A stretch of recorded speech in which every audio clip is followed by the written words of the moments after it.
Dalam dunia yang kasat mata, persaingan bisnis dan karier seringkali terlihat biasa saja. Namun di balik senyum dan jabatan tangan, ada perang gelap yang tak terlihat. Bukan hanya strategi, bukan hanya uang, tapi makhluk astral yang dikirim untuk menghancurkan lawan. Bukan sekadar cerita horor, di berbagai sudut kota, dendam, iri, dan ambisi kini ditumpahkan melalui jalur gaib, menggunakan ilmu hitam dan santet modern yang membuat korbannya terkapar tanpa sebab medis yang jelas. Awalnya cuma pusing, tapi lama-lama saya nggak bisa bangun. Ke dokter katanya normal. Para ahli medis angkat tangan, hasil laboratorium nihil. Namun tubuh makin melemah, wajah makin cekung, dan hidup berubah menjadi neraka. Inilah penyakit non-medis, penyakit kiriman dari dunia lain.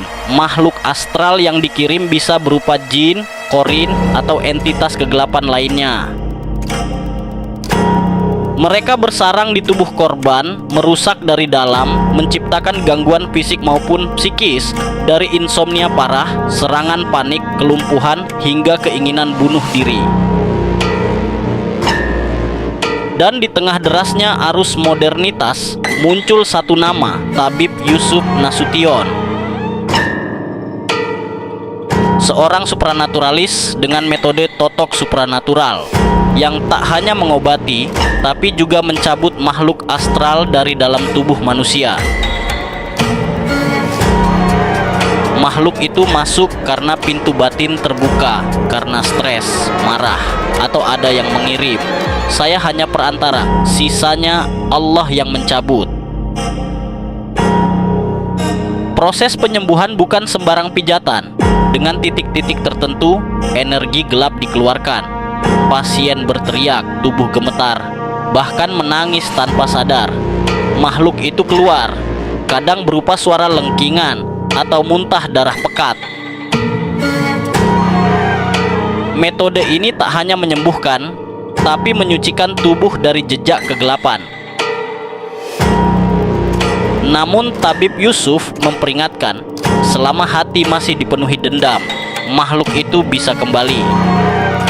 Persaingan kini tak hanya soal otak dan tenaga, tapi juga energi astral. Dunia supranatural bukan lagi milik film semata. Ia hadir di sekitar kita, di kantor, di rumah, bahkan di dalam tubuh orang terdekat kita. Dan bila Anda merasa sakit tapi tak terdeteksi, sulit tidur, mimpi buruk, merasa diawasi, waspadalah. Mungkin Anda sedang ditunggangi sesuatu yang tak terlihat. Dunia nyata dan dunia gaib kini hanya dibatasi oleh niat manusia.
juga, Bob.